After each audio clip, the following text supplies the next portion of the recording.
Kinokast. Oh shit! Today is the very first time we have on our good friend RennsReviews. He definitely wasn't on here for another Kinokast where some files might have gotten lost and or corrupted. So this definitely is not a take two. This is a take one. It's unfortunate. Yeah. Afterwards, Oki said that was the greatest thing that he'd ever recorded in his whole career. So it was a real shame to lose it. I think I compared it to the burning of the Library of Alexandria. Mm-hmm. It was travesty. Look, I'll just give a very sort of quick rundown, and after I give this rundown, everyone's going to be like, "Oh, we didn't miss anything." All you missed was the three of us talking about Japanese dominatrices, angel dicks on walls and magic. Yeah. I mean, that was pretty. That's about it. In movie 43. And movie 43. And movie. Yeah. And also, that's not a joke. Yeah, we did talk about a very strange Japanese movie, the last one with dominatrixes. Yeah. Yep. Yeah. So it's called R100. So you guys should go watch it. R100 in symbol. Like, go watch that. That's our recommendation from the last time. And then go listen to the podcast. No. I'm not pointing fingers. Okay. Wait, what? Hey. But anyways, so we decided we're going to do a redo, redux, whatever, however you want to say it. We decided we're going to do a redo. And Renn suggested that we do a new movie. I think it played at Sundance, new horror film. That explains it. Yeah. It's a Sundance piece, huh? Yeah. Okay. It's a Sundance film called Censor. And I don't think any of us knew that much about it, but I didn't know anything about it. I can give a sort of simple just synopsis of it. I mean, it's a very simple movie. So it's about a British lady. Already we're starting off in England, kind of a weak start right there, I guess in the 80s, during the height of the video nasty era, it opens up with shots from like The Driller Killer and films like that where it's like, oh, okay, yeah, I see. And she works she is a censor watching all these films, making these notes like, I saw a dick in this, you got to cut that out, or like there's too much blood, you can't have this gore happening for so long. One of those sort of a word that we have for somebody like her is Janny. Janny. Janny. Yeah. Do you know that word, Renn? Yeah, they clean the schools, right? Yeah. and the boards on 4chan. Boards on 4chan too. Yeah.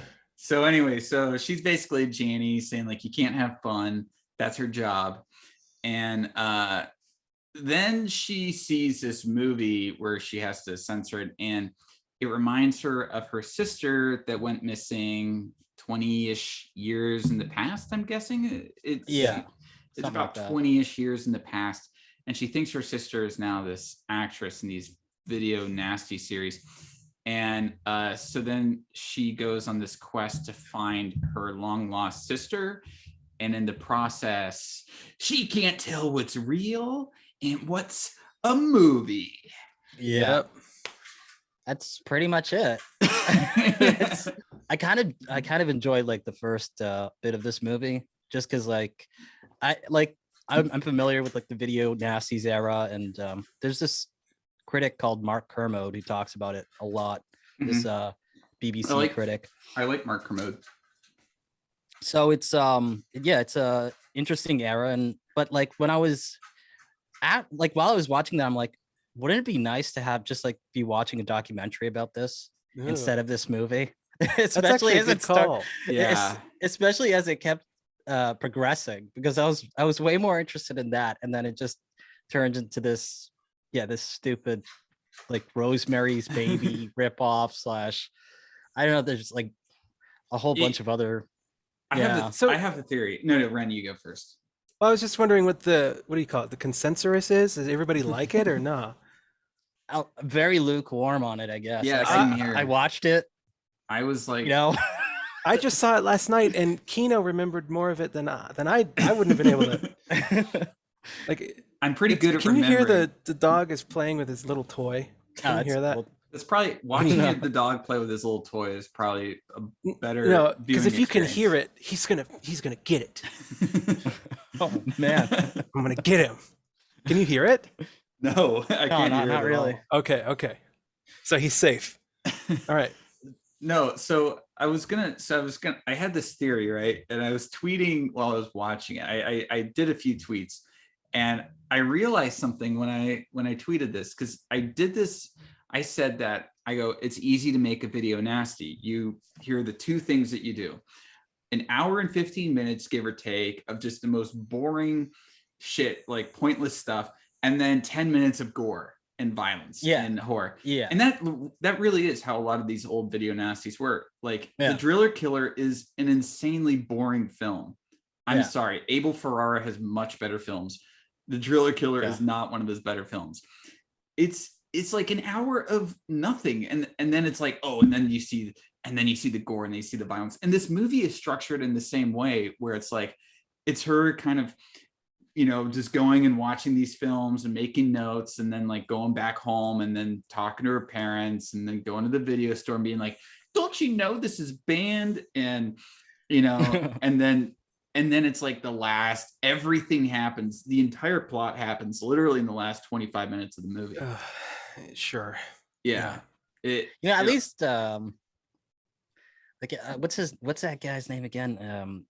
Roger Corman. Yeah, Roger Corman. Like his whole thing was like 3 action scenes and like a sex scene, or like show some tits. Like at least he was like, that's the standard for the exploitation movies he made. Yeah. Like this tries to become an exploitation film, but it kind of forgets, like, it had some violence in it. It had some gore, but it just wasn't. I didn't think it was very well done, and it didn't have any tits. Shit. It didn't have any tits. Yeah, no tits either. But like one of the scenes like of violence early on is when the producer dies, and like his that was so bad. Head goes okay, his head. no, okay, it was terrible. You say that's early on. It's an hour and 20 minutes in. No. 55 minutes in. I checked. It's about 55 minutes in. I'm telling you, everything happens in the last 25 minutes of the film. And it looks so bad. And I had to pause it. And that's how I knew it was about 55 minutes in. I was like, okay, how does like basically an Oscar just, if he falls and it doesn't even make sense. And he didn't fall that hard. And all of a sudden, literally he's really old and brittle, you see. Exactly. An Academy Award for exploitation films, I guess. Just went straight through. It's not even pointy. It's not pointy. It's like a shovel on top. Like the thing's like holding up a no, it's holding up an it's like axe. But the thing is that it's on the top. It's not pointy. It's not like in Hot Fuzz where the guy goes through the steeple, and it goes up like that. Actually, I mean, that was also funny, know. But like in this, it's just like this axe, and it has like it's a flat top on it, and it just somehow just like goes straight through his skull when he kind of softly falls onto the table. What? I was already tuned out at that point. I was like, well, at least somebody's died. At least something happened. At least it was so happened. Slow. It was painful. And it's 80 minutes. Like it's an 80-minute movie. And when I saw it, it's like, oh, like hour and 20-minute movie. Okay. Like I'm gonna watch this. It's gonna be easy to like get through this. And I'm like, oh my God, why does this feel so fucking slow? It's pissing him off. It's just thinking about it. Yeah. Man, did he have to watch it with you? He was in the room. He endured. Hey. What's your review? His review. Here. Oh, I was asking the dog. This is he's gonna eat my microphone. Peak Kinokast moments here. What did you think, Renn? I oh my God. I can't think at the moment. I didn't like it. I really didn't like it. Yeah. Yeah, I thought it was way too slow and boring. And uneventful and That's other the thing. adjectives along that line. It's just uneventful. It's literally just her. I mean, in a lot of the I don't know what I got out of the beginning, like Oki was saying, was just seeing the other films playing on the television, like these other exploitation films that I had seen. I'm like, oh, that's cool. Like, oh yeah. And I realized that like when they're showing like clips from the Driller Killer and stuff like that, as much as I'm not really a big fan, I would have rather watched those than watch this movie. You know, so that's kind of how I was. I like what Oki said. Yeah, about the documentary. Right. Yeah. It's getting a little choppy on my end, though. So, because I don't know much about that whole video nasties era in Britain, because that didn't happen here. To that extent, at least. We don't have. Yeah, so I would have liked to have known more about that. Yeah, and we don't really have censors here, like they do in Britain. We have that. What is it? The MPA board. The MPAA. Yeah, but the thing about the MPAA that makes it very different than in the UK is that they're actual like censors. I'm pretty sure like the MPAA is it's a private business that's basically Hollywood self-certifying and self-censoring. It's not a part of any kind of government agencies. It's not linked to the government at all. And so actually when you see like something is GPG, PG-13R, NC-17, those aren't really like legally binding. It's a self-certification essentially from now. Corporations will treat it like it's law, you know, like theaters won't show films that are NC-17. Well, some theaters will, like indie art film theaters will, but like and AMC, Regal, like those guys typically don't do NC-17. They'll card for R-rated, but I'm pretty sure it's a violation of like the First Amendment to censor, you know, to censor art or to tell people that they can't engage with it. So it's all Hollywood doing it themselves. You've probably seen the documentary on the MPAA, right? Yeah, this film has not yet been rated. Yeah, it's a good one. Very good. And I think that America, the US is really the only country. There might be other countries, I could be completely wrong here, but where it's not a government related thing. Canada is, you know, I remember listening to David Cronenberg. We have the CRTC. Yeah, the CRTC here. Isn't that government related? Yeah, it's a government agency. Yeah. So David Cronenberg was talking about when he preferred releasing movies in the States and kind of going through like American studios, because how it would be in Canada is, at least back in the 80s, is that you would send the censors and the CRTC, I guess, censors your film reel, copy of your film. They'd cut out what they didn't want in the movie, and then it would actually be illegal for you to show like an uncut version of that movie, and you could face prison time. So they took that very seriously, and they take that seriously. I guess they took it seriously in the UK, and I guess that kind of comes across in this movie. But at the same time, the thing that happens in the film is just I'm just like, why are they making such a big deal out of it? So what if a dude ate like his wife's face like that? It makes that like the big point of the movie, like how she's having this mental break because she passed this exploitation film where we lost Renn. Yeah. We lost Renn. We'll keep on going. No, we can keep on. Yeah. Well, I mean, I think that was like one of the most interesting parts of it, where like, you know, so there was the backlash, even though there's such a nanny state about like everything that they're censoring.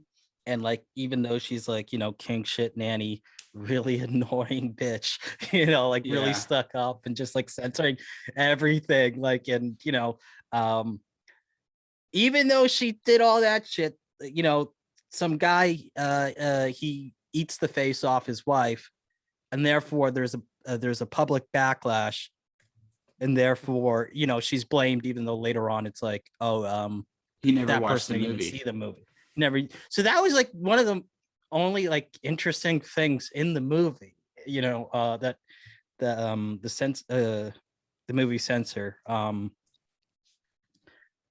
much else going for it though. Oh, so I guess Renn's power just went out. What? Like, so this is what he said. Do you wanna? Let's pause. Said, so where were we? Where were we? Is that getting left in? No. Here's what happened. My girlfriend's mother's husband, a little bit of a moron, let's say that. He went and I saw his cracker ass walking down, and he flipped the breaker box and turned everything off in here for a second. Oh man. I don't know. He was fixing something of his over on their side of the house, and he ruined my podcast. Doesn't he know you're doing the Kinokast right now? Yeah. I thought everybody knew. I didn't think I had to tell him. Like, what the hell? Yeah. Didn't you know, you gotta teach him a little bit of respect, okay? Oh, I agree. Seriously. If there's one thing I don't like, it's disrespect. Yeah. He's gonna I'm gonna give him a knuckle supper or whatever. What's the who's? Hey Anthony. I need you to go over to Renn's house right now. Take care of it. Yeah, no concrete shoes. Where were we though? We were talking. Where were we? The movie sucks. Yeah, the movie sucks. That's like what we were saying. Like, I don't even want to talk about the damn thing. It was so. Can we talk about something forgettable? Like, okay, it's a movie where nothing. What's that? It's a movie where nothing happens. Okay, moving on. Yeah. Like, all right. I don't know why I saw F9. I haven't seen. Oh, that. Did you? Was it good? I did. What did you think of? What did you think of? It was weird. Fast and Furious 9. Okay. Every time John Cena spoke, there was like Chinese subtitles on the bottom. It's so weird. Yeah. Oh man, couldn't understand it. Dude, John Cena has been he's been on a roll recently, and it's not just that he's speaking Chinese. It's that he's also really trying to appeal to the Chinese market by doing like these weird like facial expressions, like it's so off-putting, especially that one clip with the ice cream. He seemed there's one where he's like, it's like some sort of I don't even know what kind of he's like eating some kind of like dinner, some sort of jelly. Yeah, and then he keeps repeating the name of the product. But then the unsettling thing is, like, he has bruises on his face. He has cuts on his forehead, and he's smiling, like, and his eyes are super wide, and it just seems like he's being held hostage, and he just keeps repeating the name of the thing. Well, he is a wrestler. He could have just came out of a big match, you know. We don't know. But interesting though. To me, it sounds like, I don't know any Chinese, but it sounds like his pronunciation's really good. Well, doesn't it? Yeah, that's what I heard. Like, no, it sounds good. You have to get the. Look. Yeah, go on. Sorry. No, because Chinese isn't like a lot of other languages. There's also tones. You know. Yeah. Like that's the reason. Tonal language. That's the reason why I'll probably never learn it. I'm already bad with tones in English. You know, say something and I get the tone wrong, and you know, women complain. Yeah, it's the plight of every man. Listen, you got to cut this out when I tell you this, but that's all women do. That's all they do.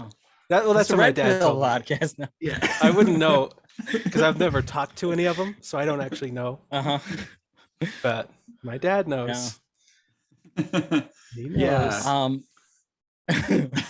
From what I understand, going back to the John Cena thing, he beats women, but no, in the ring, in the ring, yes, and in real life, no, but he's been like learning Mandarin for like the past like 5 years or something, and it's probably because, like, you know, his movies do well. It's a genius move, honestly. Yeah.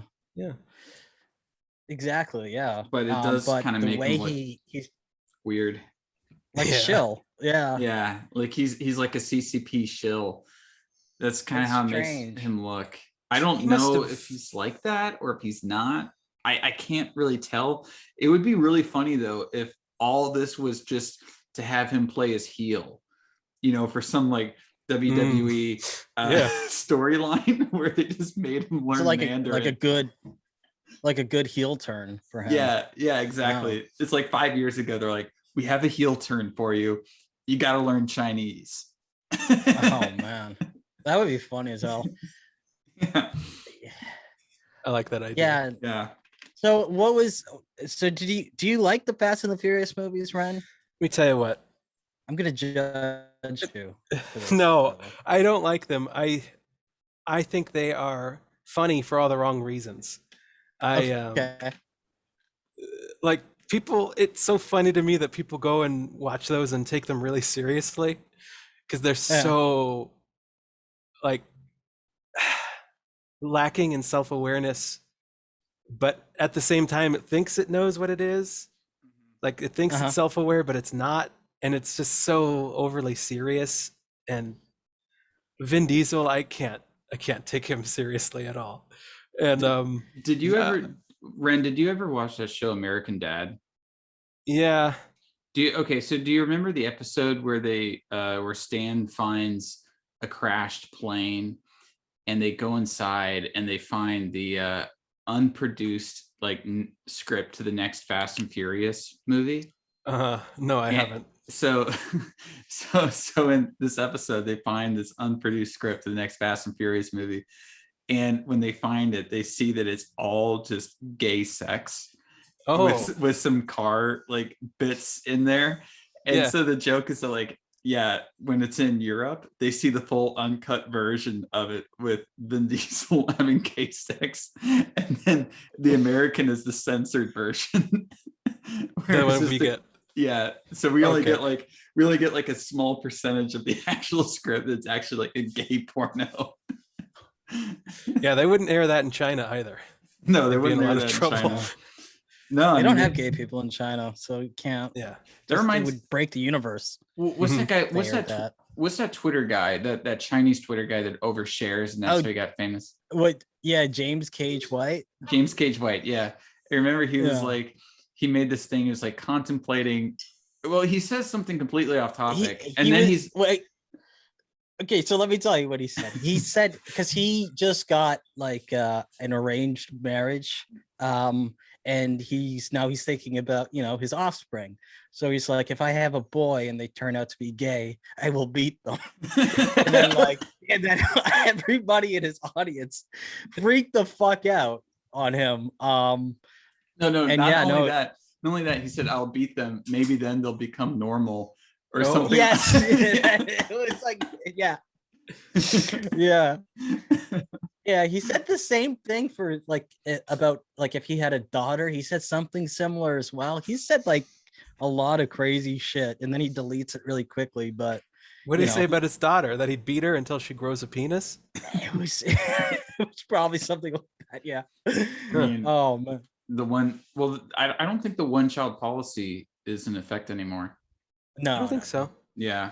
So that stopped a while ago. That caused that was a really great thing to happen, right? Yeah, they need to breed as many citizens as possible so that they can go watch F10. Yeah, it's all a Hollywood psyop. The Fast and the Furious franchise, like the Marvel movie franchise. You guys joke about Fast 9 and how they go to near space, but they do go to space. But Richard Branson actually went to space today. Who's that? He's the ultimate virgin. Yeah, he funded started Virgin. Yeah, right? Not just Virgin Airlines, but Virgin Entertainment. It's a huge media mogul company. And he went to space? Excuse me. Yeah, he went to space this morning. He beat Jeff Bezos. He beat Jeff Bezos to space. I guess Jeff Bezos is also trying to go to space. All the billionaires. Here's what I'm thinking. All right.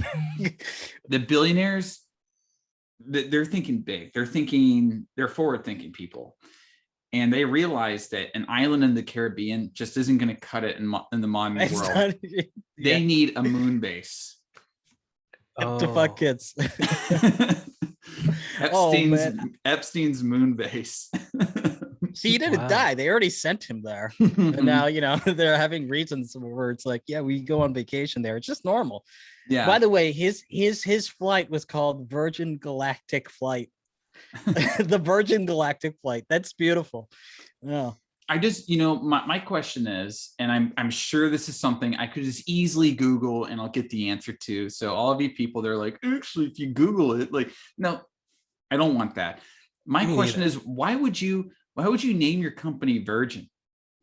Like, you're known as the guy. It's like, I don't know.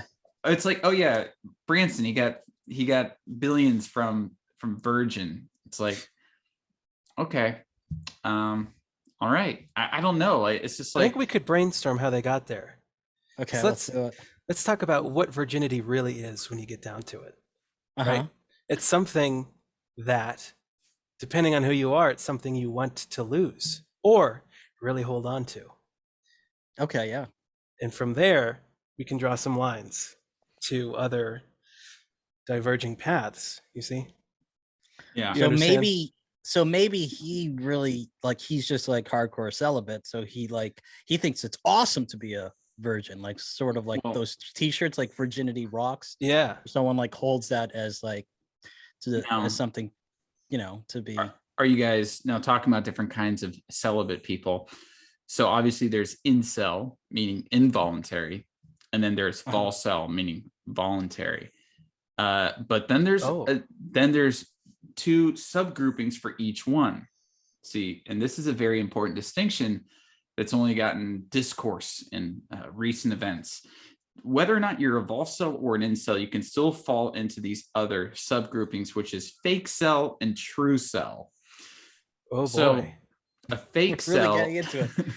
A fake cell is somebody who has held hands or kissed a girl. Oh, a poser. Fucking normie. Yeah. A true cell is somebody who has not. A true cell is the true celibate. Okay. And I think that some people, they have sex and then become volcels, because then they're like, I'm, I don't know, going into the monastery or something like that. But if they had sex, if they had kissed a girl, if they held hands or whatever, they're always, even if they go back to being a volcel, or maybe they go to being an incel, maybe that was like a fluke. They're now a fake cell. They're not a true cell anymore. Okay. So and how does this relate to the airline? Well, Virgin. Where we started off. Yeah. We're going deep. It's a deep dive. I gotta say that, like, people find like Japanese people like strange, because they'll say, not only because of this, but they have this term, like, you're a wizard if you make it to 30 and you're still a virgin. Yeah. But that's the only category that they have. It's like, you make it to 30, you're a wizard. And then this in North America, in the Western world, we have this whole fucking thing, like this. It's like, oh man, like it's like the it's like a food pyramid. You have the normies on the bottom, and then you have the volcel true cells on the top. That's the important thing, because see, an incel. Where's the Duracell? An incel is involuntary, meaning that they are degenerate at heart. That's important to note. Is that what that really means? These people need therapy. because they want it. They'll take it if they can get it. Whereas a volcel is a true man of strength, and a volcel, true cell. I gotta remember all these terms. Just own it. Just own it. You got it. Yeah, a volcel true cell. That's the ultimate man. That's the man who hasn't even kissed, held hands, or romantically hugged a woman. That's like Dalai Lama, right? Oh yeah, okay. Exactly. That's like a whole. But see, that's the thing. Probably fucks though. It's a spiritual. Yeah, I think so. Yeah. I think he does it on the side, like he hides it. But he got the video proof. You would have heard by now. Some lady would have came out saying, "I did it with the Dalai Lama." And no, that's because they killed him afterwards. Oh, they loved the Dalai Lama, and then they killed him and sweep it under the rug. Huh. Yeah. Okay. Okay. I'm not sure if I believe that. It sounds legit. Yeah, I think so. I think They're a big that's cult, right? what's The Buddhists, big cult. Only in the West, you know, you get all these like white guys going like, yeah, I'm kind of Oh, a Buddhist myself. dude, I went in Internet AJ's Discord server. He'll never watch this, so it's okay. I went in his Discord server, and like, first of all, it's huge. There's like so many people that like everybody has to be muted, and they're all listening to one guy who's like a white guy, and he's wearing a monk's uniform, like a Buddhist monk's uniform, and he's talking, and they're all taking him super seriously. But it's just like this doofy, like this goofy white guy on Discord who watches Internet AJ, and he's just like, I'm enlightened. And like, oh man, they got pissed off at me. They actually, the mods on that server muted me because I was like, when was the last time you nutted? And then they were like, no, don't ask that to the sacred monk we have here from fucking Iowa. Yeah, you're busting up his nirvana. Yeah, it's like, it was like, oh man. Back in my day, Nirvana meant something. Back in my day, Nirvana meant getting laid. She is in shambles because of what you done. I know. I fucked it all up. Have you ever had a cleansing, for a spiritual cleansing? No, what is that? Oh my god. Is it like a liquid, like a Reiki diet cleansing where you just kind of No, some woman who, oh my god, like when you show up to like a medical building and you go, yeah, I'm here for my appointment, you don't want to hear the words, okay, let me go fill up your bucket, which is what she told me. And so I put my feet in the bucket, and then over the course of this cleansing, the bucket is getting filled up. Bad energy or whatever is coming out of my feet, and it looked like diuretic fish food as we were going. And she was feeding me such nonsense, absolute bullshit. It doesn't matter. She got a special crystal, put it into a flashlight, and then she shines the flashlight into some water, and she's like, okay, you got to drink this water over the course of a week. And she had this device that wiggled around, and it was reading all my chi, all my 5 chi spots. And God, she told me about how the sperm of a salamander got put into a sperm of something else with a laser, like a laser beam. And my ancestors came into the room and visited at a point. At one point, yeah. I didn't see him. She told me. Oh man. It was did you ask like $150? $150 for that? I would have said no. Is that like the same cost as I'm not like too sure about like the like the street cost of things, but is that like about how much like a bunch of shrooms costs or something? Because shrooms are less. But my girlfriend asked, she's like, do you feel relieved after? And I say, yeah, I'm $150 lighter. Yeah, no, exactly. she took care of the cost for me because I didn't want to do it, and I wasn't, I guess, open to it. So so your girlfriend like got you to do it. Okay, I see. Yeah, I'm like, yeah, no man would ever like no like man, like would be like, yeah, I'm just gonna go. No manly man. No man who watches Fast and the Furious 9 would ever do that willingly. I do think there could be something to it. I just think that the lady herself was an absolute quack. And if she does happen to find this podcast, I'll say that to her face. Yeah, just go back and be like, bold of you. Hey, listen to the podcast, bitch. Like, here's the timestamp. Yeah. Just like, and don't even like it's not even a link. You just download it and just clip it out, put it on a thumb drive, and it's like just us, like just use calling her a quack. It's just 2 seconds of it. Now the thing is, like, I understand people, for example, in like 100 years ago in third world countries, like in the middle of nowhere in like Africa, believing in a witch doctor, right? But then when you're living in this, like you're living in a civilized country, and like you're afforded premium healthcare. When you go towards something like that's just dumb. Like I just don't understand it. What makes it dumb? Like, I don't know. The thing about what was it? The flashlight with the crystal, and then drinking the water. That was but why is it dumb? I mean, maybe it does something. It could. So you're playing devil's advocate right now, right? So okay, maybe it does something. No, fight but him. It's fucking dumb. All right. No, okay. I don't know what to say, dude. It's just so dumb. But it depends on the crystal. Maybe the light rays, changed something about the water. Maybe it changed. I don't know. I'm not a chemist. I do YouTube, like who am I to say that this doesn't work? You're really good at tapping into the mind of a person who would defend this right now. Renn, I'm tagging you in. Okay. I don't really have much to say. We got this. All right, go for Renn. Look, Renn is obviously looking wonderful today. He's obviously feeling wonderful today. So maybe it worked. Oh, this was months ago, and it took me forever to recover. That flashlight water made me sick.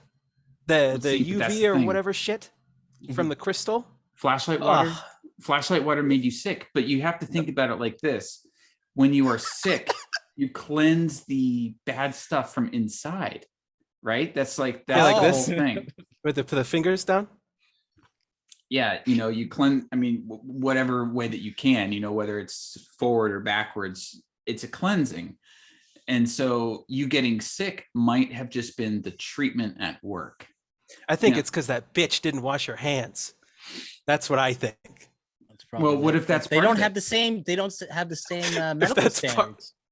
Yeah, clearly. Maybe the bucket was dirty. I don't know. Well, maybe it wasn't the bucket that was dirty, but maybe it was your soul. Your soul. That's definitely the case. Yeah. It was. Oh, it's so retarded. Yeah, I can't play this any longer. I like it. I like the challenge. You know what it is? It's like that's the same thing that happens when you try and talk to someone like who believes in flat Earth. It's like, but what if? And it's like, okay, but it's blatantly retarded. So like, what am I supposed to say to you here? Renn, you can't. What surprises me the most about this actually is Renn is not even in Los Angeles.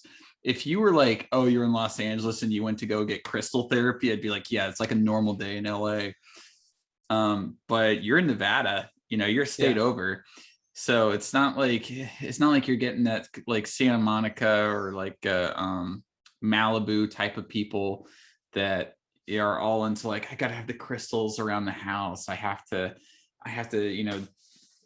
what's the word? Is it chi? Or is it feng shui? Feng shui. Feng shui. I gotta get the feng shui right and have the crystal. I'm gonna have this particular crystal here because it it's interesting you say that. It's my almonds. Yeah, activates the almonds.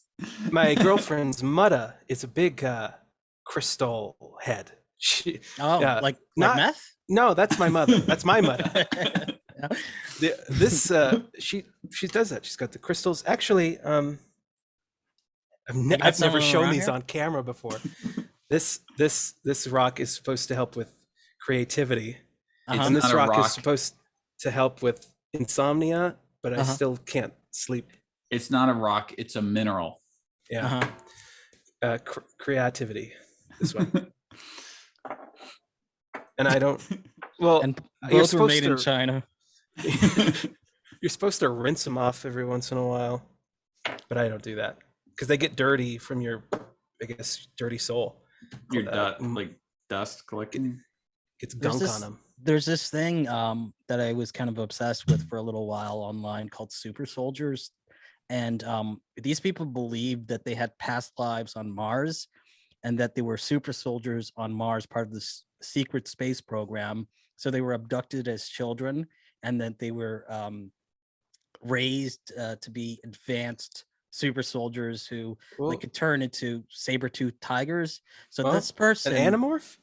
it's like it's like Animorphs basically. So, like there's some really funny fucking clips. There's this whole channel. So this guy James Rink, he has this whole channel where he takes people through past life regressions. So like, you know, he helps them remember their past lives when they were a super soldier.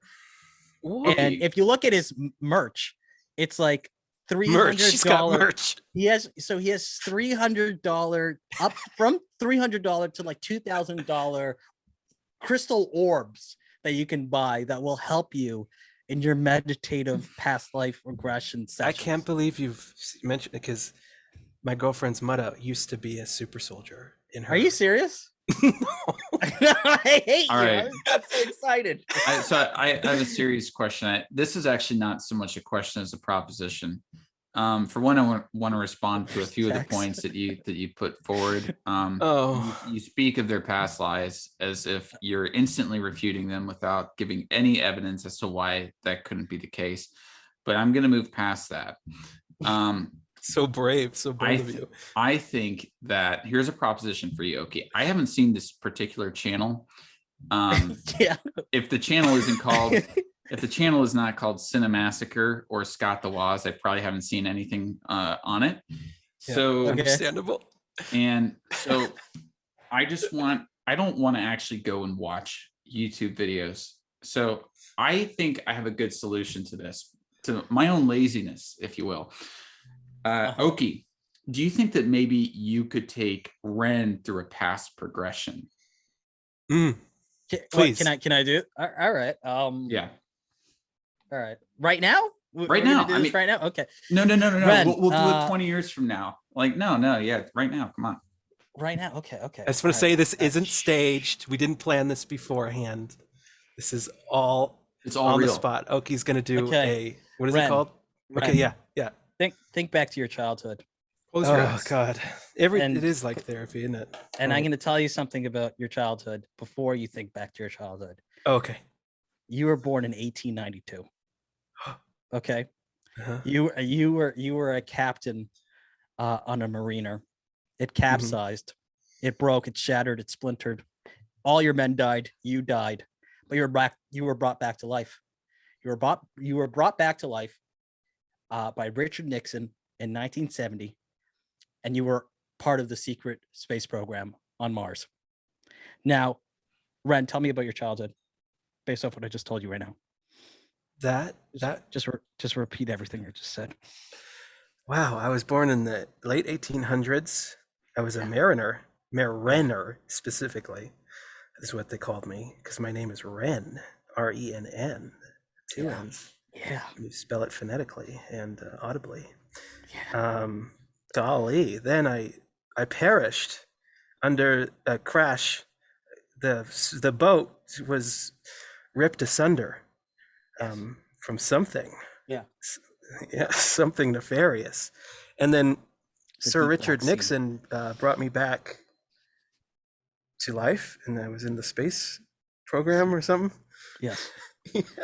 Now, Renn, I want you to think back to your childhood. Don't talk. Again? Don't talk. I was your mentor. What? I was your mentor. Oh. And I was your mentor in a class. Kino was in it too. This was the secret space program. You were able to turn into a Pegasus. Oh. When do I get to open my eyes?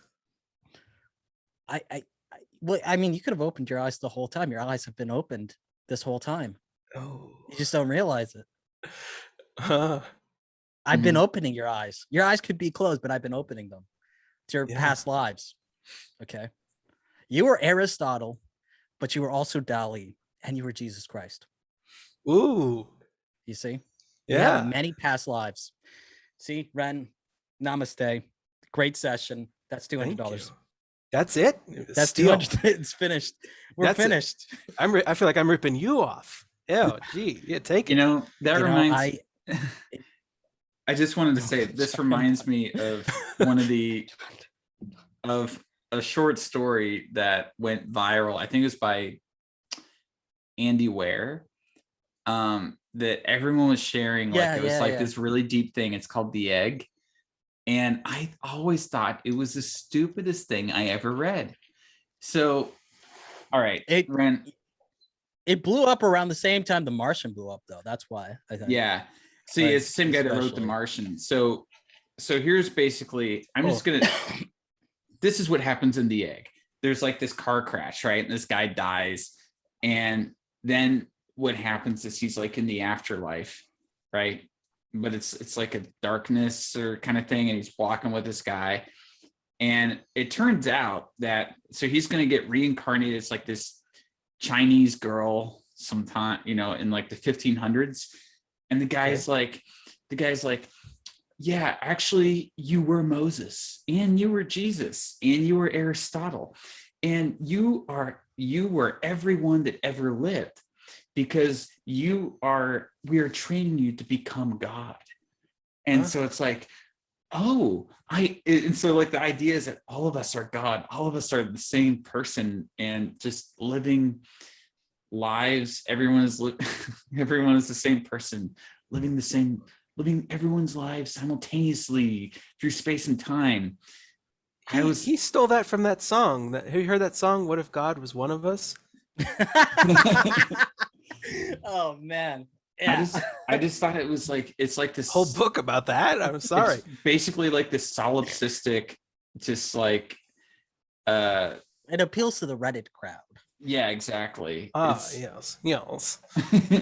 Actually.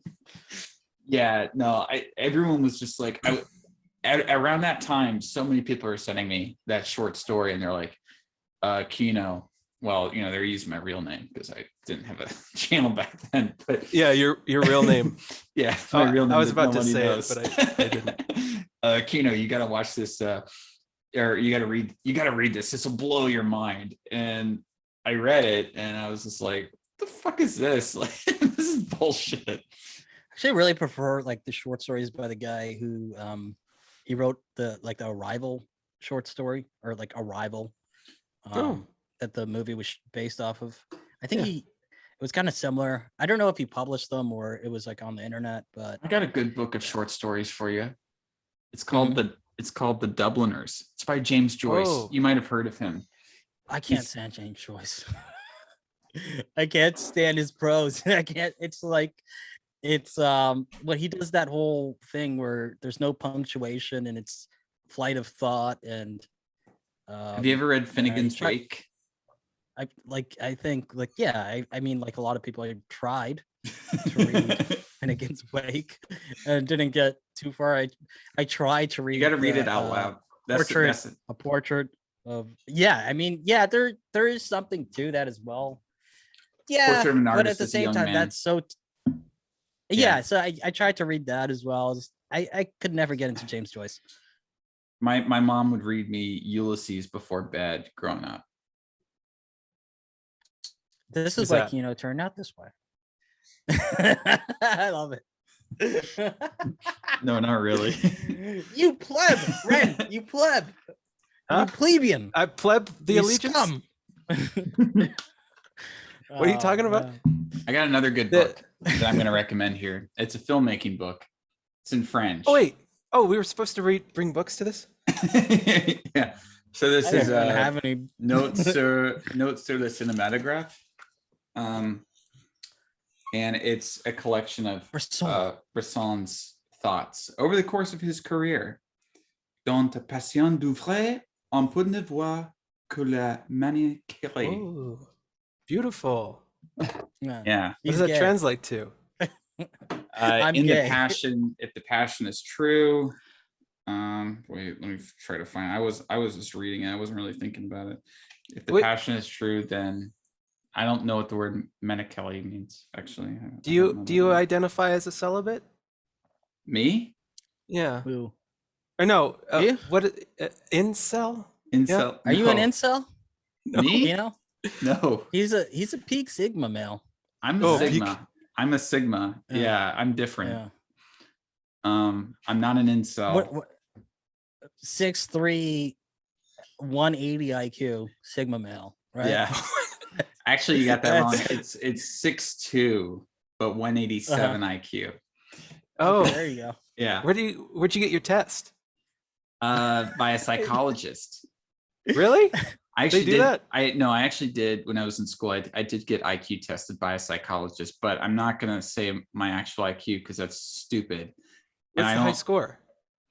I don't think like I do have a good IQ. I do have a pretty nice IQ. But the thing is that people who like make it a big part of their personalities are usually boring and they're usually lying and they're trying to make up for something. They're part of like Mensa. They all like study the IQ test game it, and then they join Mensa, and then they're like, "I'm really smart. Look at me." Who's got the highest score I'm smart for IQ? Probably me actually. Oh. Yeah, I gamed it when I was 10 years old. Oh, why did I just forget this guy's name? You were talking about night moves, and then you linked like an image of him, Kino. What's his name again? Fuck. James like Woods? on Twitter. Yeah, like apparently he has like a crazy like IQ. Like he literally goes around saying that he has 180 IQ. Dude, Hold on. James Woods is a great actor. I was watching Night Moves. Yeah, let's talk about Night Moves. What a great movie! And I'm not talking about the Kelly Reichardt film. I forgot that she made a film called Night Moves where Jesse Eisenberg. I've seen that one as well. Yeah, he's some eco the eco-terrorism. Yeah, eco-terrorism movie. Yeah, but the one with Gene Hackman. I don't know. That's a great. Yeah, it's really cool. Like, neo-noir. You know, private detective thing. Yeah, it's cool as hell. And by the way, I'm gonna say real quick here, James Woods allegedly to have an IQ of 180. So he does actually say he has an IQ of 180. Based. Yeah. And why the hell did he do Scary Movie 2?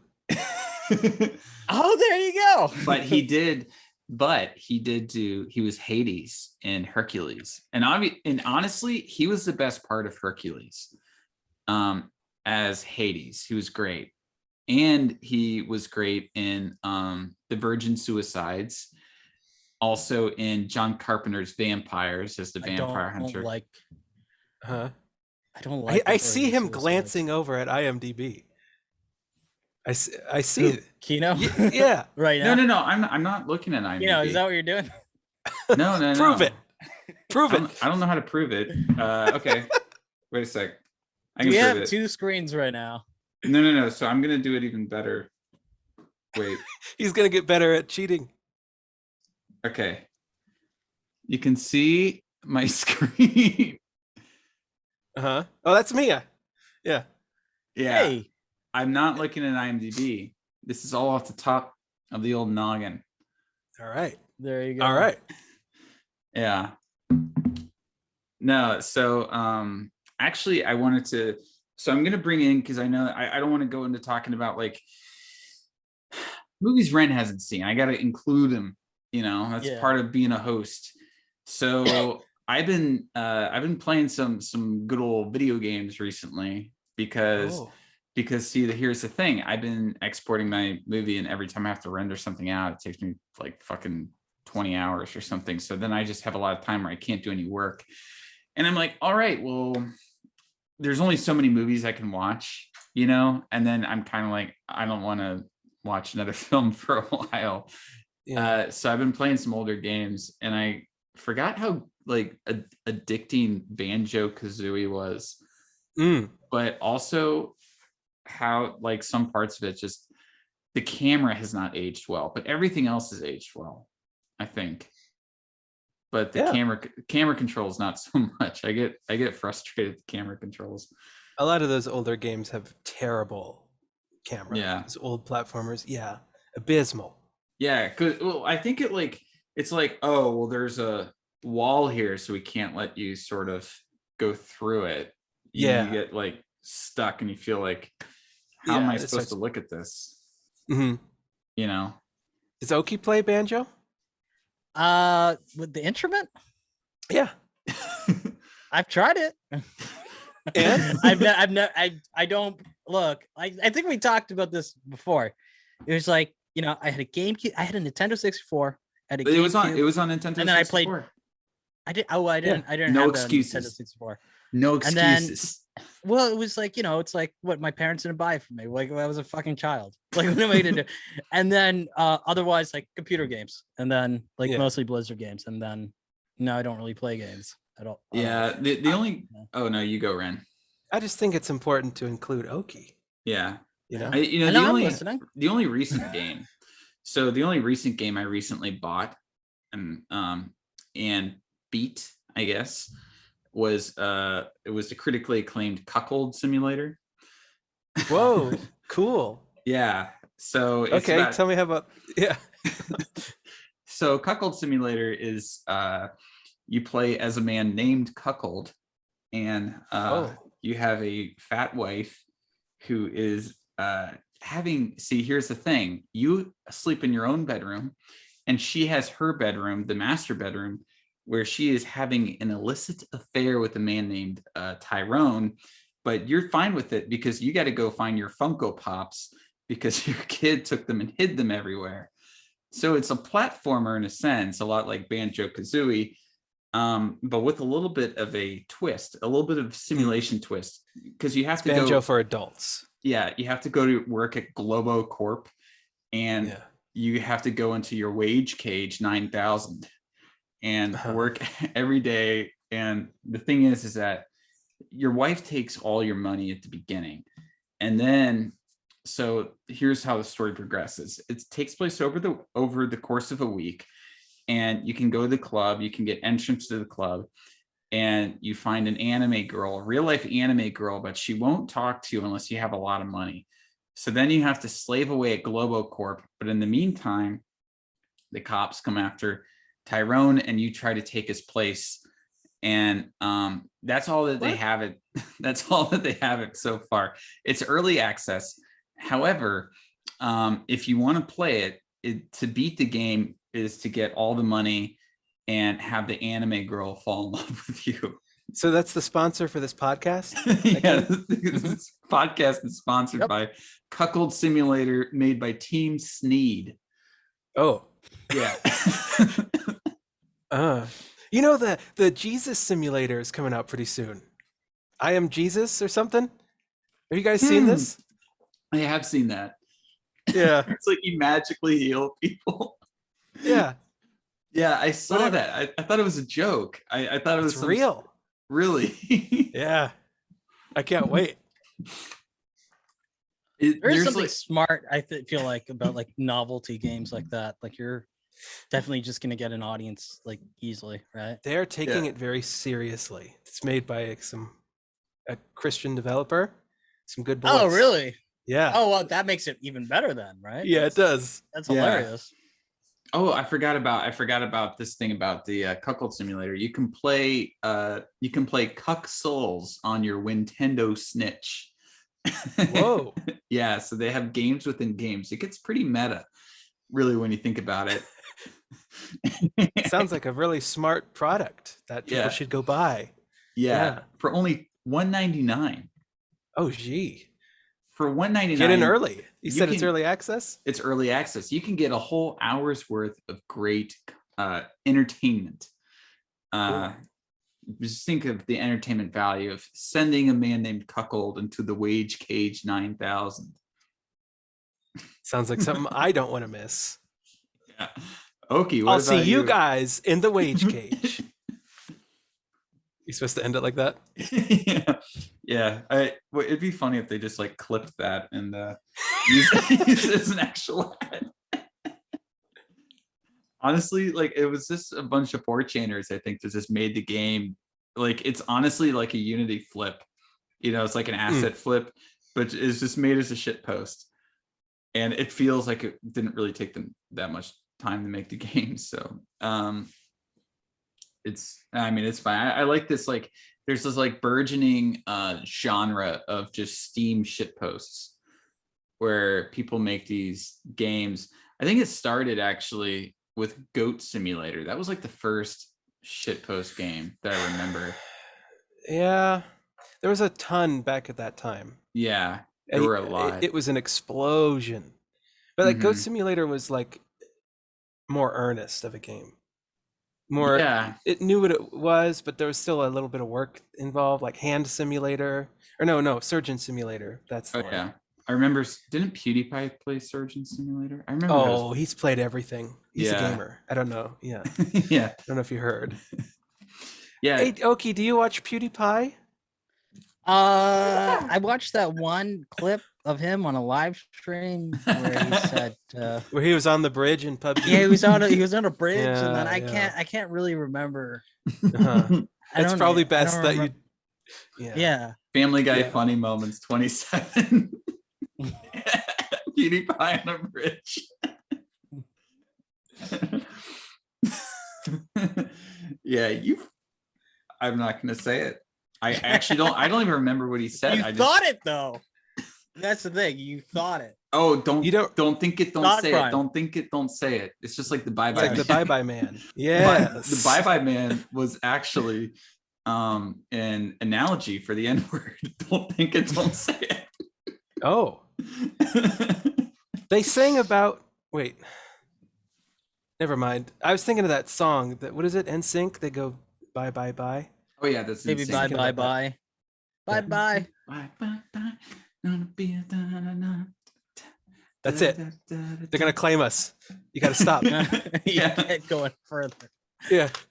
Yeah, I got some weird claim on like our stream with Gokunaro from like a year ago from Tom Petty Free Fallin'. I was like, what did I fucking play Tom Petty Free Fallin'? I don't know, like there was some weird privated clip where it was 15 minutes long, I guess. And I guess it was playing it. Like I don't know. I was like, that's weird. The bot eventually caught up to some 15-minute privated clip from a live stream. That happened to me. I use like on my second channel that I use to check for copyright and stuff for patrons. I got hit with a full-on strike, community guideline strike for some clip that I used years ago. Was it 9/11 related? It might have been. Who knows? Who can say? I showed like a baby smoking a cigar, like a boss baby, kitschy like clip from the 1970s of this guy, and he's like, he gives a. It wasn't a cigar even; it was a pipe, and the baby's like barely smoking it. And then that was like on my second channel, and it was like, yeah, I got a strike for that. Stupid. Damn, you just can't smoke anywhere these days. Yeah, I know. You know, I remember when I would smoke as a little kid. Mm-hmm. You know, they just have me.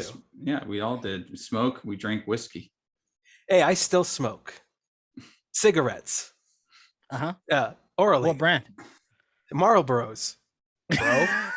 What, you want me to go get my smokes? Do you actually smoke though, or I smoke Marleys? Okay, all right. That's why I don't know. I was just surprised because it just sounded like something like a kid would say. Like it was like, I drink Bud Light. You know, like, they in the movie Marley and Me, Owen Wilson named his dog Marley after Marlboros, his favorite smoke.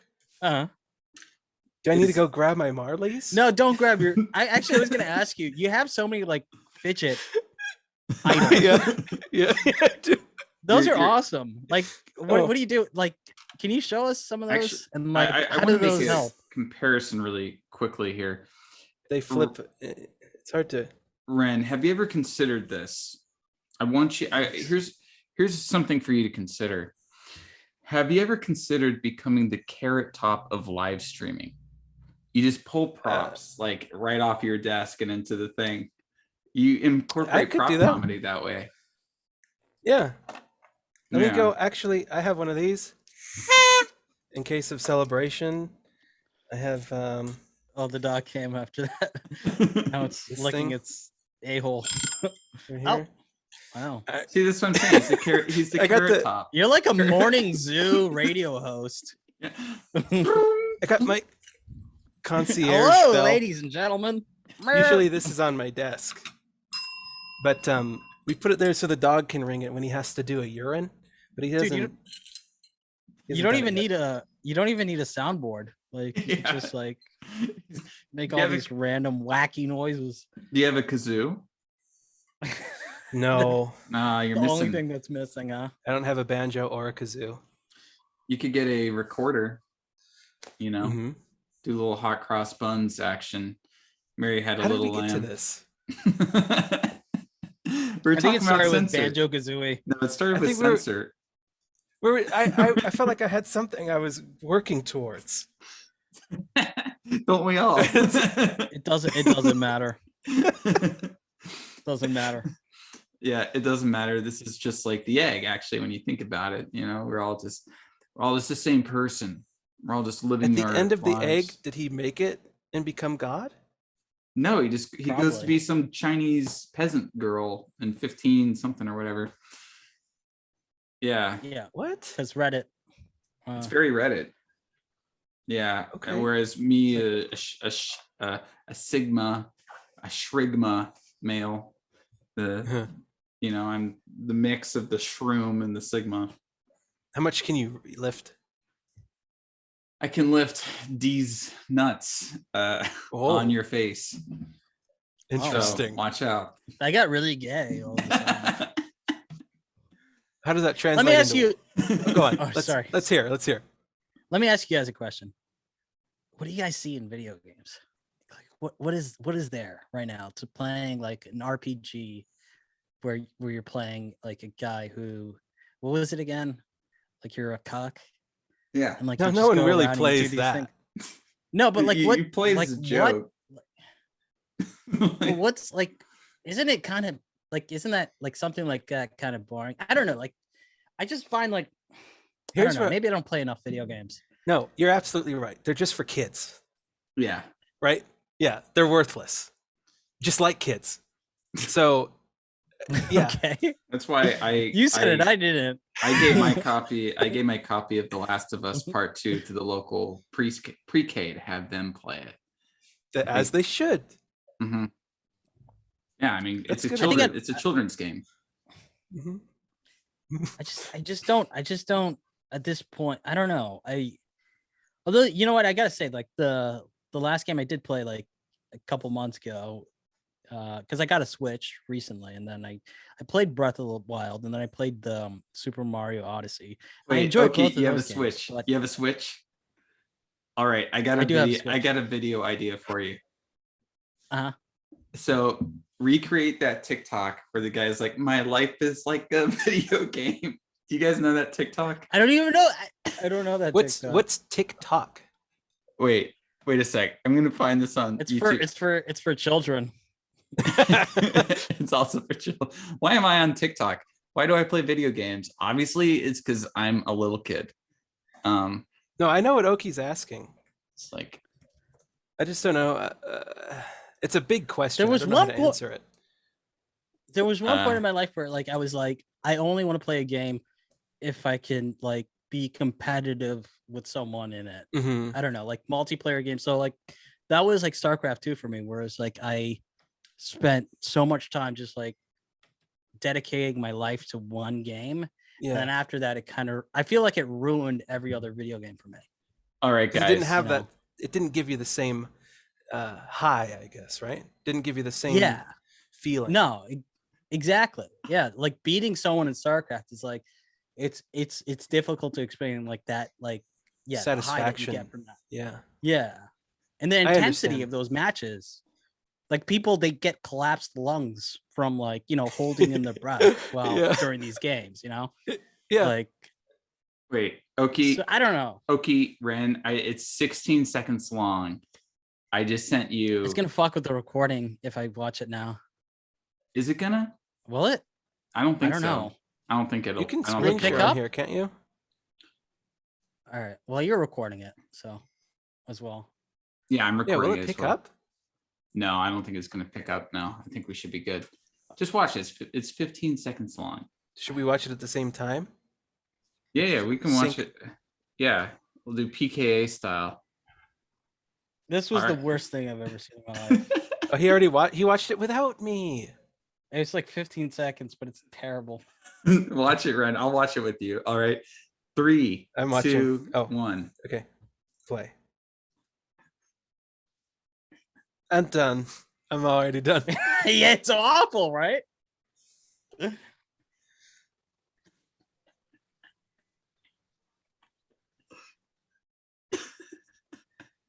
good for him. He memorized the whole thing. I'm kind of speechless. Dude, it was so I mean, funny. it's everything. It's his like his scoliosis body. It's him starting with the cuck face right in the beginning. It's a Star Wars t-shirt. You know, it's like it's a crescendo of like all of these elements that come together to make this perfectly It's cringe. It's perfect satire, but not satire. It's inadvertent satire. What's funny It's is amazing. that Emp Lemon used that TikTok several times in his most recent video about Nintendo. And I saw that, and he released that right before the party. So we spent a lot of that weekend referencing that particular TikTok, just how it's like this perfect storm of just all this. Oh, it's awful. It's so awful. How many times have you watched it now? Okay. Yeah, he's like, I've seen it now. I've seen it twice. Yeah, it's so awful. I'm watching it on mute. Constantly replay. Can you guys explain something to me? Yeah, sure. I'm very out of the loop when it comes to just about anything, really. What the hell is a Hasbullah? What's that? Oh, Hasbullah is hilarious. The little short the like big baby. Yeah, he's awesome. Yeah, I love him. What's the thing? Well, that's the thing. It's like he's like 40 years old, but he looks like a little kid. And he has the Gary Coleman's disease. He not necessarily. Well, yeah, it's like the Gary Coleman disease, like / like the Andy Milonakis thing. But he literally looks like a baby, but he's a man, and he sounds like a baby. Like he has this super high pitched voice. I love Hasbullah. Are you saying that he's the real life Boss Baby? He's the real life Boss Baby. Yes. Wow. Yeah. Absolutely. I love him. Wow. He's so, dude. Culkin boy. Dude, I soy face over the Boss Baby every day. I'm looking at this guy. My life is like a video game guy, and I noticed that he's wearing a Star Wars shirt. He's wearing a Fallout Pip-Boy. And then he has his Nintendo Switch. It's just like consumerism, like times 1,000. I'm looking in the background. No, it's like it's everything, dude. It's fucking everything in one video. Yeah. Also, he's wearing his shorts aren't that nice, or but that's I don't have any nice shorts. To be fair. Yeah, it was cargo shorts. Hey, whoa. Hey, come on. Yeah. I know cargo shorts get a bad rap every now and then. I have a few pairs myself. I hate to say Sometimes you need a lot of pockets. I feel like the cargo shorts are better than the super short shorts that people wear these days. No, I kind of like the super short shorts. Oh yeah, you like to show off your thighs and I like to show off my hairy thighs. Ride into your crotch and.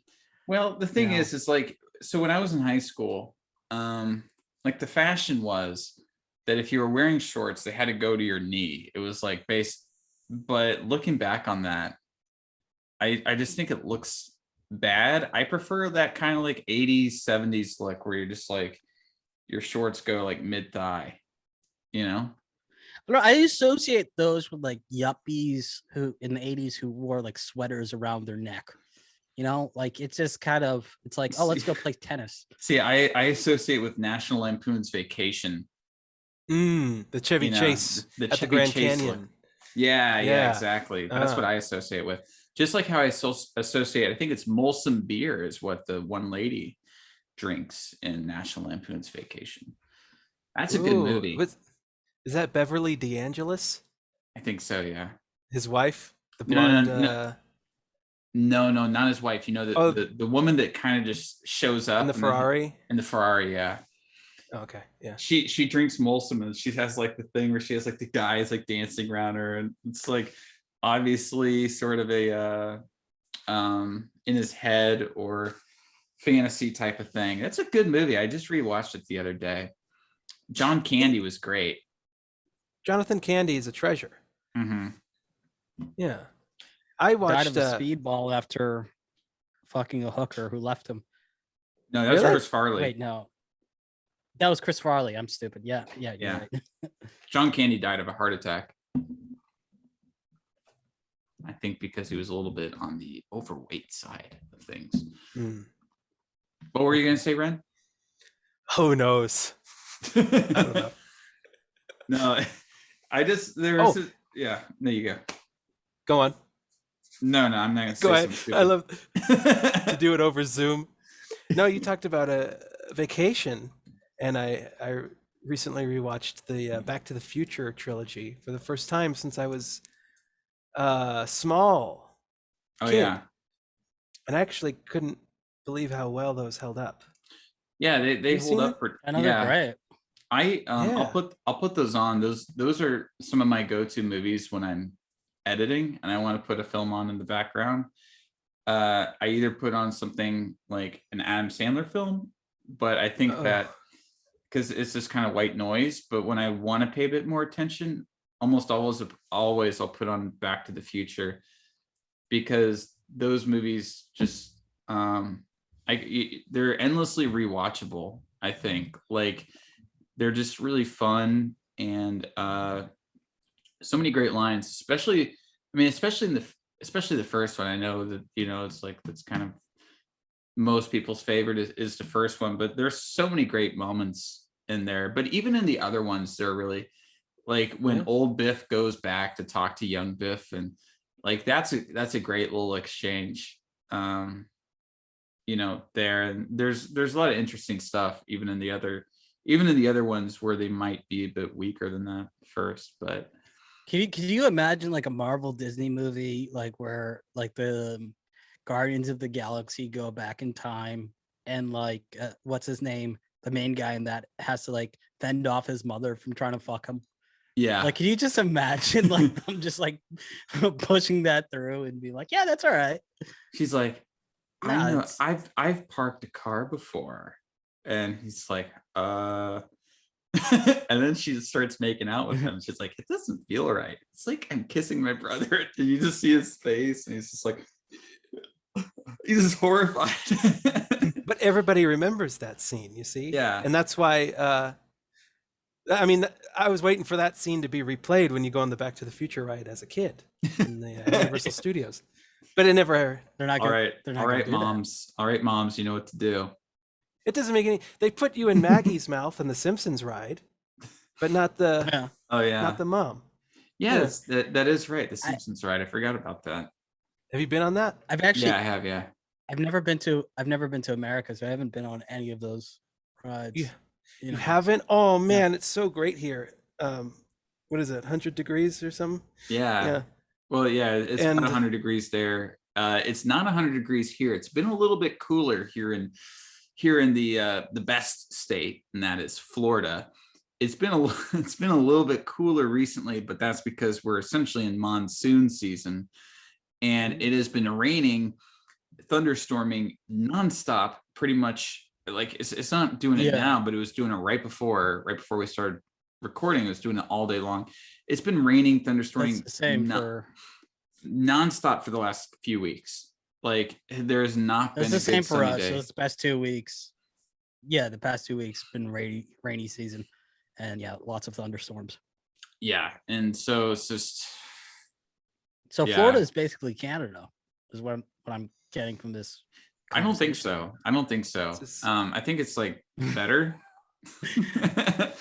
But anyways, you know what? I think we should start wrapping this up. So it's funny that we decided to talk about a movie, and pretty much not that far into talking about it, we just all were like, let's talk about anything but this movie. It sucks. It's fucking terrible. To be honest, like I liked like the whole everything that alluded to like this period in time, and it is cine literate, and I think that's why like it has such high ratings with critics, because critics, anytime that like something references movies, they go like, oh it's cine literate. Oh yeah, Did you guys they know? understand movies. Did you guys So know then that they La La like Land was about making movies? Can you guys believe it's that? exactly that. It's that kind of thing. So but it's not a good movie. It's like really half-baked when it comes to its plotting, and it's just not very good. I want to say There's this nothing too. there. I want to say this too, because actually this movie is a good sort of to do a Doug Walker, Yeah. It's this movie is a good example that proves one of my points, and that point is that digital doesn't look as good as film, because part of this film was shot on film, and that's like when it's like she's in the movie, or it's like it just looks way cooler, and it looks way cooler. It looks so much better. Like the other stuff, it's so boring. I wish, like, it's so boring looking that it's just, you kind of get some noise, but I don't know, like it's like you get to the exploitation film part of it, and I'm just going, man, I wish this was the whole film. Like, I don't want to watch this woman walking around an office building going like, I think this actress looks like my sister. I'm pretty sure that she was kidnapped and forced to be in these horror movies. And also, just as a person who's worked in the industry myself, I'm like, wait, I was thinking like this whole time, I'm like, I don't think that happens, like, especially not with movies that have mainstream appeal, like obviously like these exploitation movies do. And I mean, it then is like, oh, actually everyone is friends on the set and she's just misinterpreting things. And it has this really kind of it's a very like surface level approach where it doesn't try to understand anything about anybody other than it's like she watches so many horror movies that her movie becomes a horror movie. It's like, if you want to watch a movie I'm just going to finish this thought.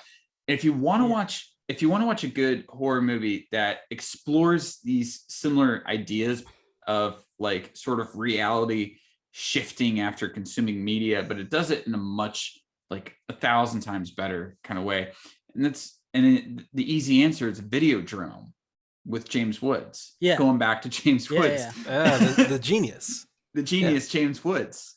Videodrome is 180 IQ. 180 IQ, and Videodrome is a 180 from Censor. Ooh, namaste. There you go. Yes, there is something that like I thought about. It's like the whole point is supposed to be like, oh, look at these censors who are unable to like disconnect reality from fiction. And then like I feel like inadvertently this movie actually ends up making the point that it's like supposedly going against. Yeah, like it's just like it just fucks it all up, where it's like, okay, like look at this person's watching so many horror movies and then they get consumed by them and they become one with the horror movie. And that's such like, it's a way easier way to interpret this movie than this is all a facade, and like we're what we're looking at is fantasy versus reality, and the lines of reality and fantasy are blurred. It's like, it's not, it just seems really shallow and dumb. And I have a reboot idea. Just like, I have a reboot idea for Censor. So, and this is going to incorporate a lot of what we talked about in this podcast. Think of this as like if Censor was Infinity War, this will be Endgame, right? Okay. It is about not a film censor, but a video game censor who has to play lots and lots of Grand Theft Auto. And it takes place around the time of San Andreas, right? And the whole scandal with that. And what happens is he goes out and he actually lives like he's in Grand Theft Auto, and over him killing all these hookers and random people on the streets, we hear the music to, to go along, and it's a song that goes, "My life is like a video game." Uh-huh. Trying hard to beat the stage. No. Maybe too, this movie can tackle the dilemma that I've been asked by many. Like, what do people see in video games? Perhaps that could be tackled in this as well. In this movie. Yeah, and then I'll get the answer. No, but seriously, like, so this film, I was watching and I was going, okay, because most horror movies, they're using something horrific. They're using some kind of monster, some kind of thing that's going on to essentially give a drama, right? There's like the drama that it's the horror is sort of feeding into, and sometimes it's about parental issues. Shining is, you could say The Shining is about like alcoholism, all these other themes. The horror plays into it. So I was thinking about this with Censor. I was like, well, maybe this has to do something with like loss. This has to do with these kind of video nasties, right? Being like a kind of, they talk about this earlier in the film, a sort of like catharsis through violence, catharsis through media rather than through action or something like that. I thought, yeah, maybe she'll get, but there's really none of that. Like, it's just like, it just completely falls flat. I'm just, it's just everything falls flat. I'm with you. Yeah, and then it looks a bit flat. Like the lighting is like they're trying something and it's just not landing. Here's what I get too. You know what I was thinking? What? Okay, I'm gonna just say it real quick. The first scene in the movie where she's like in the screening room and she's like rewinding or something. Like she has this kind of device. I wished almost in that moment that, or now I guess now that I think about it, I wish more so that it just would have been like a remake of Blowout, rather than this garbage. Like if they just like beat for beat remade Blowout with a female character rather than remaking this movie, like that would have been a lot more interesting. Better. Like she witnesses what she thinks is a real murder in the background of, or something like that. And it's about her investigating that and going deep into, looking at it and stuff like that. Have you seen Blowout, Renn? Great film. It's by Brian De Palma. John Travolta stars, and he is, I think you would really like Blowout. So he's the sound guy for a horror movie. So it actually starts up as like this cheesy like exploitation horror movie. So it's got Jonathan Travolta? Yeah, it's got Jonathan Travolta in it, and a very young one at that. And so he has to get some like ambient sound for this. He goes out to the park at night to get ambient sound for a horror film. And as he's kind of going around the park, a car has a tire blowout and goes into the lake below him. And he saves the girl in there. And he realizes when he's listening back that he hears a gunshot. So it's about him like parsing apart this audio to try to like piece together the events of everything that happened and figure out, and at least this grand like conspiracy. You know what I mean? It's just sort of like, it's really good. It's a really good film. John Lithgow also stars in it. John Lithgow, he voiced Lord Farquaad in Shrek. Well, he was also in 30 Rock from the Sun. And he played along with Joseph Gordon-Levitt. He played the monkey's father. No, he played James Franco's father in Monkey Movie, Planet of the Apes. Oh yeah. The first. I always get those three. It's like Dawn, Rise, and War. It's Rise. Wait, Rise, Dawn, then War. Because it's like, maybe if it was like before, like at least it's like before sunrise, before sunset, and then before midnight. It's like you just think of the, the day. As the day goes along, so do the movies. But it's like Rise and Dawn and War. I don't know like what the order is. I can never remember. I'm like, is it the James Franco one or is it just the monkey one? And then the other one in between was the one where it was Monkey Shakespeare, I guess, the one in between. And then it was like, Monkey Avengers, the last one. What we got to do is we actually have to censor every single time that James Franco's name was brought up in this podcast because he's been canceled. What did he do? Me too. He hired women. Okay, first he DM'd a bunch of 17-year-olds. That's on purpose. That was his first. Yeah, on purpose. And then what he did is he ran like a production where he hired women to get naked on film, which is a total Me Too offense. So he's dead. He's dead to me. He's dead to you. He's dead to Renn, and he's dead to Hollywood. He's also dead to Seth Franco. Excuse me, Seth Rogen. He also tried to recreate the all the cutscenes from Cruising, the Al Pacino movie. I watched it. I watched his So that was Inside Leather Bar. I actually watched that, where it was almost hilarious. Interior Leather. My bad. So and he was so excited. Get your gay movie names right. To shoot the gay scenes in that movie, and it's almost like he comes off as like an unintentional comedy. It's really funny. Yeah, one of the best James Franco directing movies. What is that the one? That's where he goes undercover. Cuba? No. So what's the one with Cuba Gooding Jr. on a cruise? That's definitely not this. Okay, man. I don't know. Cruising. I won't watch it though. Cruising is 1980. It's 1980 by William Friedkin, who made The Exorcist and The French Connection. And Al Pacino is a cop that goes undercover into a gay BDSM subculture in New York, and he loves it. And he comes out loving it. He's trying to find this serial killer, and I think that the movie really kind of loses the plot in the third act. I'm going to be honest. I think it's a very Oki and I've talked about it. I think it's a very okay movie. Yeah, it's like, but the ending forgettable. The ending sucks. It's just like, the thing about the movie is that it's like in 1980, it's basically William Friedkin being edgy, going like, look at how much like gay sex I can show on screen, and it's just, and it's so over the top, and it's just like, look at all these gay men in leather just going at it, and it's like, okay.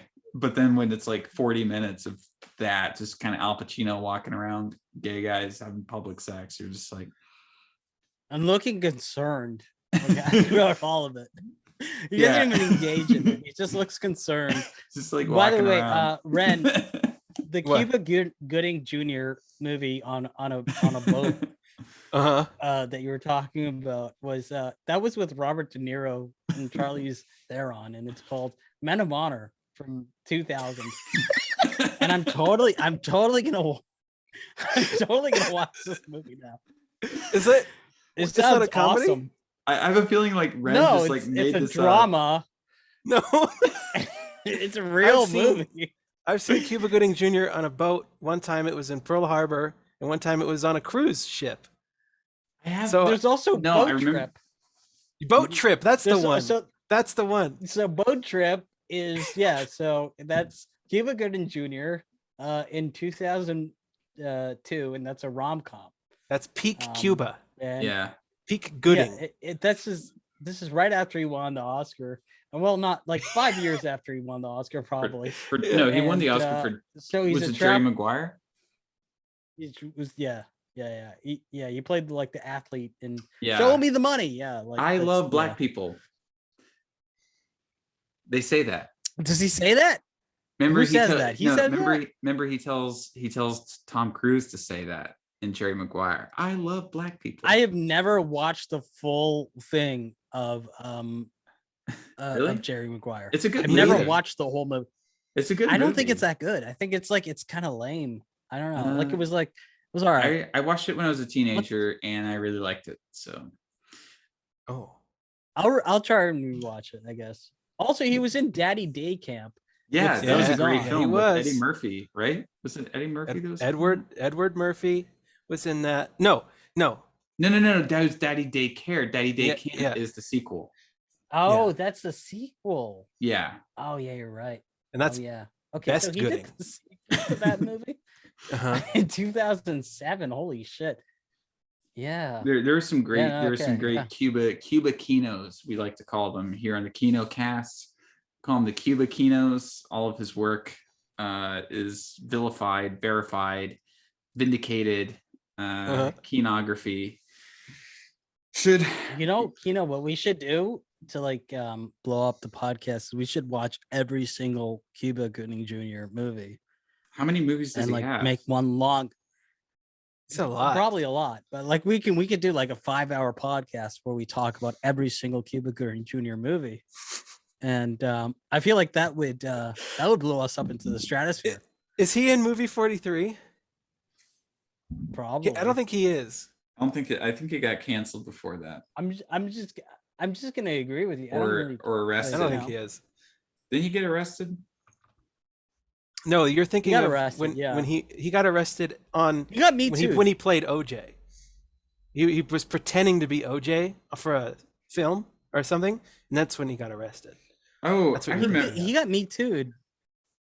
Wait, he was pretending to be OJ. Okay, guys, I forgot about Cuba Gooding Jr.'s best role. He did. He played OJ in a movie, in a show, right? Yeah. He didn't actually. As Radio, when he played as a retarded guy. Yeah. That's I've seen that movie more than once. That's his best. When I was a kid, though, but. Yeah. when I was a child, that's one of the movies that I thought like, and like keep in mind I was like 11. I thought it was like, this is an important movie. So that shows like the Academy in me. I haven't seen the Academy in me thought like when I was 11, the Academy thought the same way as I did when I was 11. I think for me that was Gilbert Grape, because I watched that when I was 11 and I thought this is really something special. I haven't seen that movie. You gotta watch it. The movie Leonardo DiCaprio plays a retarded guy. Any movie that has a big name actor playing a retarded guy is a good movie. But especially Gilbert Grape. I Am Sam.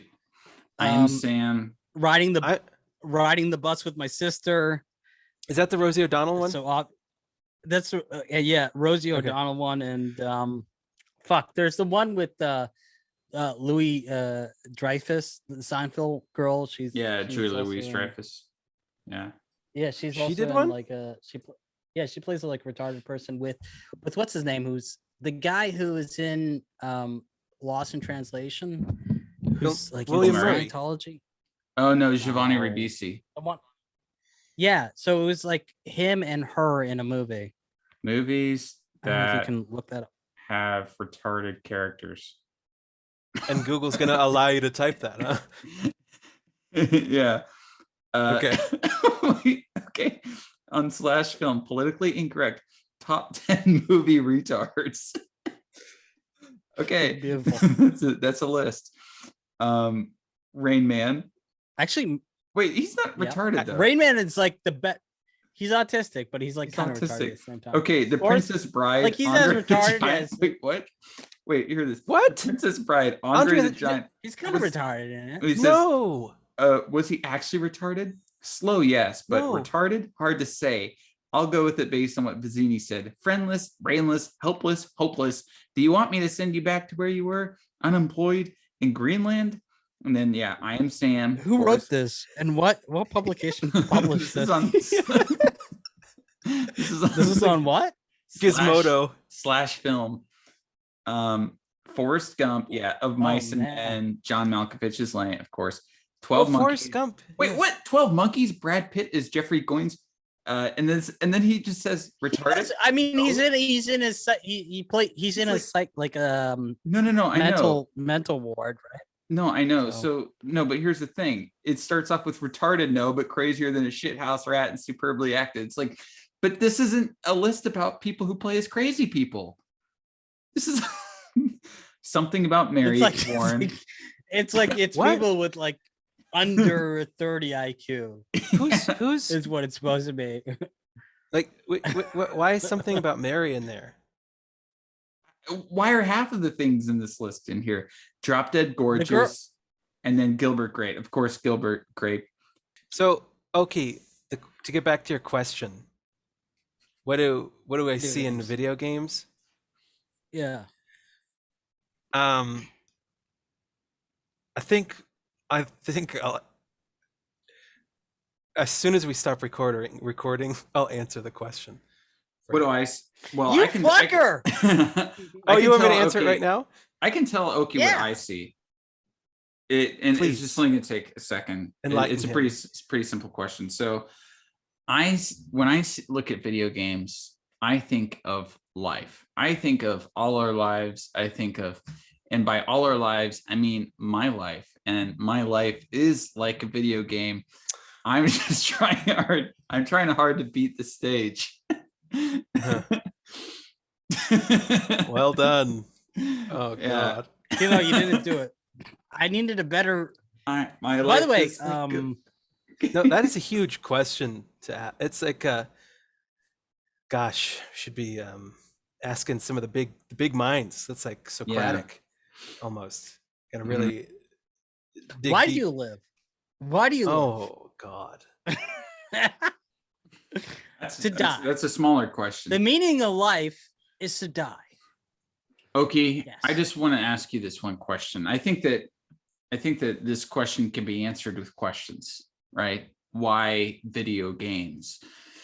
Why do you enjoy joy? Do you enjoy pleasure? Do you enjoy escape? Do you enjoy murdering millions upon millions of mindless NPCs?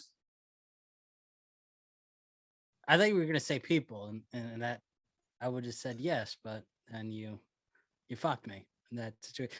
Honestly, no. Here's the thing. Like I like I said it earlier. I like competition, and I guess like something in my mind associated gaming with competition and owning people.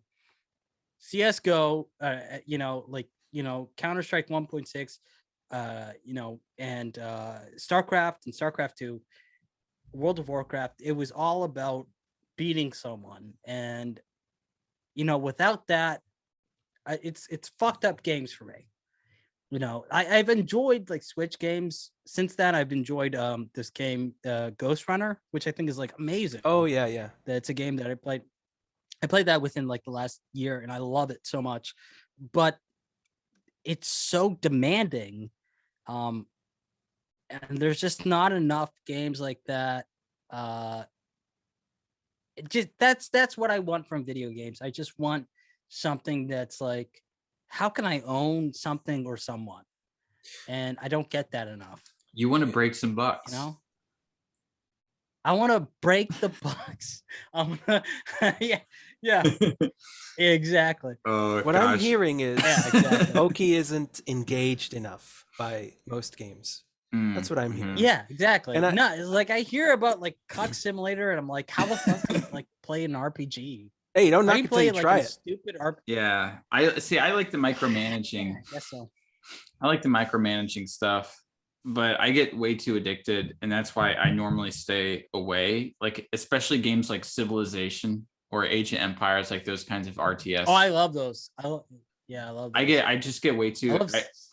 What happened, and this is when I knew that I had a problem, right? Just like how Robert Downey Jr. he ate that Burger King burger, and he was like, "Fuck, I'm a heroin addict."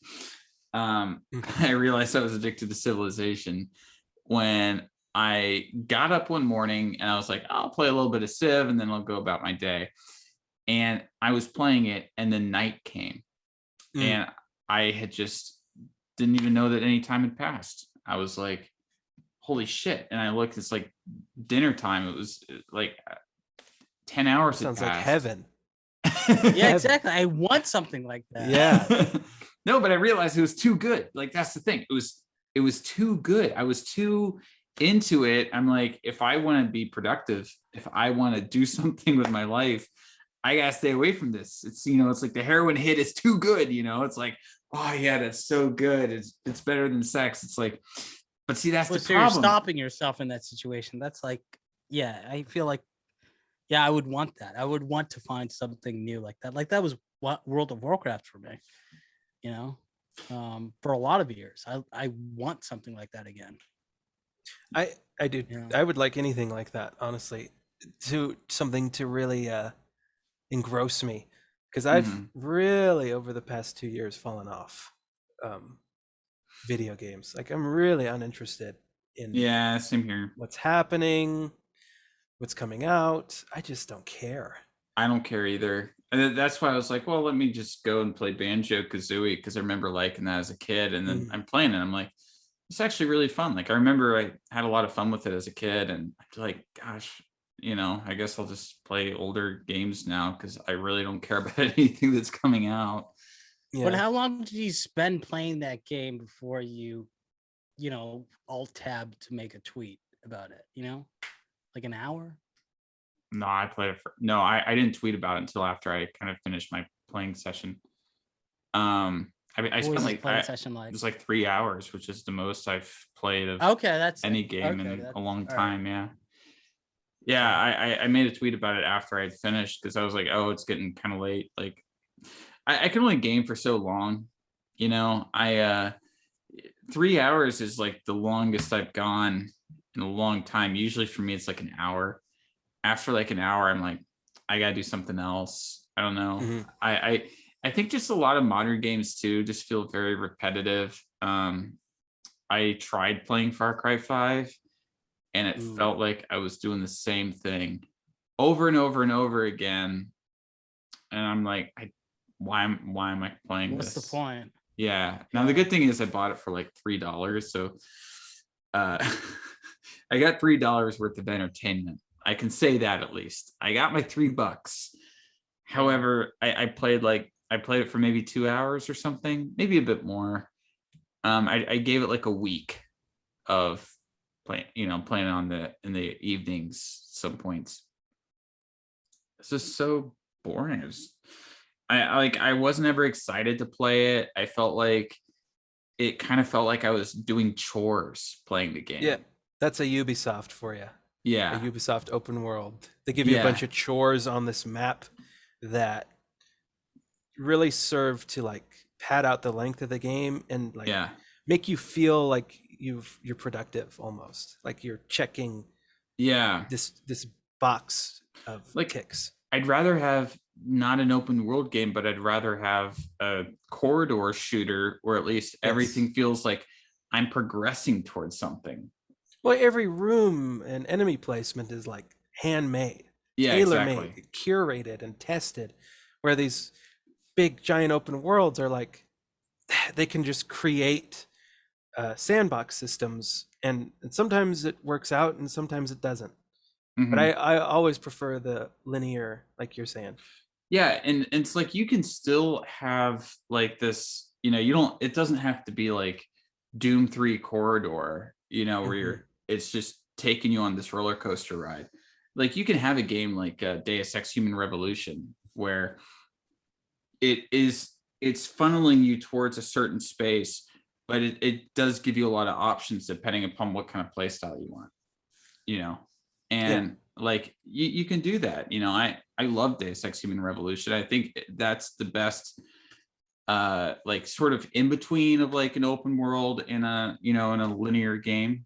It's still pretty much linear, I'd say. Yeah, it's still pretty much linear. It just kind of opens it up a bit so that you can play the game in different ways and you get a lot more replayability. Like I've beaten that game so many times. And it's like, oh, I'm gonna take this path instead. I'm gonna play it towards these kinds of augmentations on this way.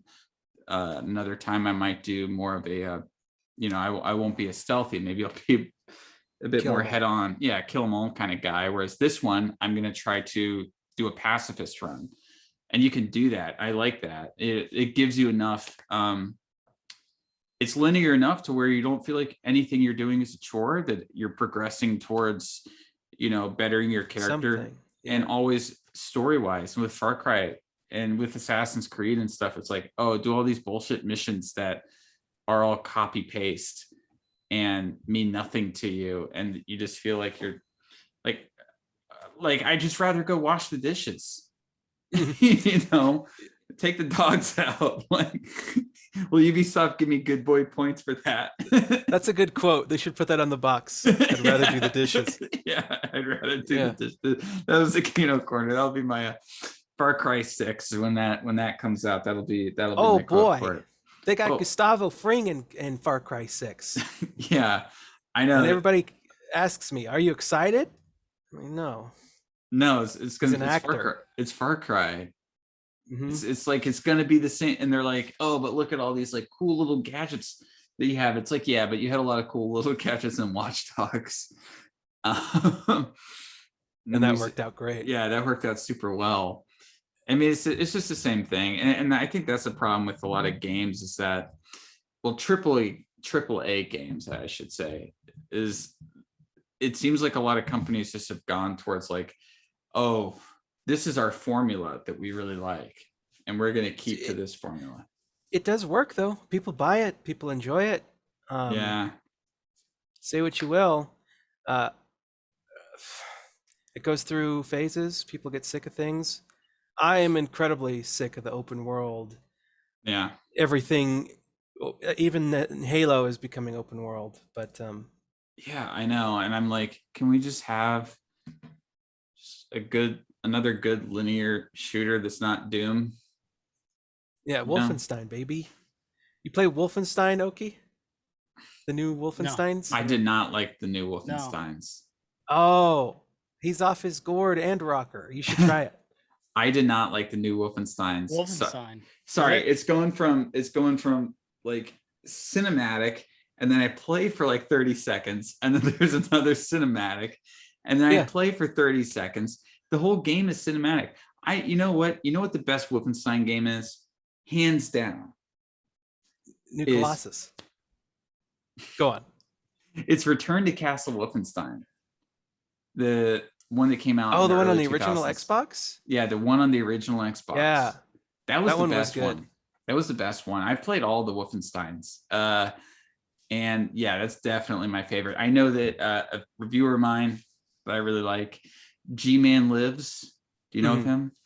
He also listed it as his favorite, and he said that is a game that will turn boys into men, and it'll put hair on your chest, Sonny Jim. I think that's how he put it. Something he'd say. And I can attest to that fact that the game made me a man. I beat it several times as a kid. That was one of the only games I had on the original Xbox. So. Okay. All right. My dog needs to do a urine. Could you hear that? Yeah. Oh, wait. Let's do a quick Kino, can you do a screen grab of this? We're gonna do the like the Twitter hype thing, right? Okay. So action. Some poses. Do that. Use that. Use that. Again? Yeah. Yeah. I'm gonna use this. Okay. So, okay. All right. Action. Oh, wait, do it again. Do it again. Screen grab? Wait, I'll tell you when I screen grab. Okay, I screen grab. Okay. All right. Let me I gotta put this in paint. All right, so let's do an outro. Let's do one quick outro. All right. Thank you, Renn, for coming on the Kinokast. One last question, and this you can make this as brief as possible, because I'm contractually obligated to ask this. Have you seen Sallow?